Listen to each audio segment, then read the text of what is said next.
ఈరోజు తిరుపతి జిల్లాలో తిరుపతి నియోజకవర్గంలో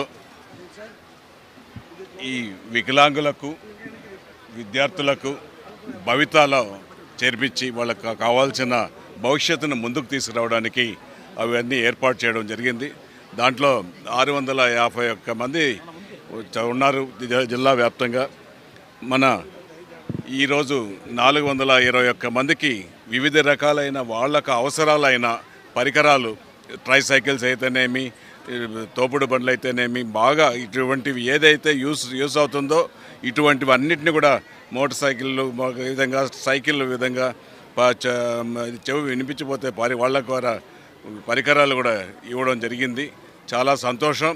ఇది ప్రభుత్వం, మన ఎన్డీఏ కూటమి ప్రభుత్వం, గౌరవ ముఖ్యమంత్రి, గౌరవ ఉప ముఖ్యమంత్రి, గౌరవ మంత్రివర్యులు నారా లోకేష్ గారు వీళ్ళందరూ కూడా విద్య పైన ప్రత్యేక శ్రద్ధ చూసి ప్రతి ఒక్కరు చదువుకుంటేనే భవిష్యత్తులో ఇదవుతారు. కొంతమంది మానసికంగా, ఇందాక కలెక్టర్ గారు కూడా చెప్పారు, మానసికంగా స్కూలుకు పోలేకుండా ఇంట్లో ఉన్నా కూడా వాళ్లకు పాఠాలు నేర్పి వాళ్ళ తల్లిదండ్రుల సహాయంతో వాళ్ళని భవిష్యత్తుని తీర్చిదిద్దే బాధ్యత ఎన్డీఏ కూటమి ప్రభుత్వం తీసుకుంటా ఉంది. ఇటువంటిది చెప్పిన ఎన్నికల హామీలో చెప్పిన హామీలన్నీ కూడా ఒకటి తర్వాత ఒకటి నెరవేరుస్తున్నారు.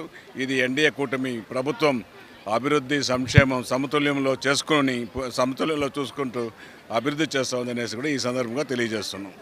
అవసరాలు ఉన్నటువంటి పిల్లలు సుమారుగా 3600 మంది ఉన్నారు. వీళ్ళందరికీ సహాయార్థం కోసం మనకి కేంద్ర రాష్ట్ర ప్రభుత్వాలు వీళ్ళందరికీ ఒక ప్రత్యేకమైనటువంటి ఫెసిలిటేషన్ చేస్తుంది. అందులో ముఖ్యంగా వీళ్ళందరికీ ట్రాన్స్పోర్ట్ అలవెన్స్ కింద ఈ సంవత్సరం నుండి 6000 రూపాయలు, నెలకు 6000 రూపాయలు ట్రాన్స్పోర్టేషన్ అలవెన్స్ కింద ప్రభుత్వం ఇస్తుంది. అదేవిధంగా ట్రాన్స్పోర్ట్ సొంతంగా రాలేని వాళ్ళకు కూడా ఎస్కాట్కి కూడా 6000 లెక్కన నెలకు 6000 చొప్పున మనకి కేంద్ర రాష్ట్ర ప్రభుత్వాలు అందిస్తున్నాయి. అదేవిధంగా అసలు స్కూల్కే రాని వాళ్ళందరికీ కూడా ఇంటి దగ్గరే చదువు చెప్పించడానికి కూడా ఒక పిల్లవాడికి 3000 చొప్పున సహాయం అందిస్తుంది. అదేవిధంగా ఆడపిల్లలకు కూడా దీనికి ఓవర్ అండ్ అబోవ్ నెలకి 2000 రూపాయలు కూడా ఇచ్చే వెసులుబాటు ఉంది. ఇదందరూ కూడా ఈ 3600 మందిని కూడా జిల్లా ఎడ్యుకేషన్ విద్యాశాఖ అధికారి, మిగతా వాళ్ళ సపోర్టింగ్ స్టాఫ్ అంతా కూడా వాళ్ళందరినీ గుర్తించి వాళ్ళని భవితా సెంటర్లకు కానీ లేదంటే మన ఫార్మల్ స్కూలింగ్ సిస్టంలో ఖచ్చితంగా తీసుకురావాలి.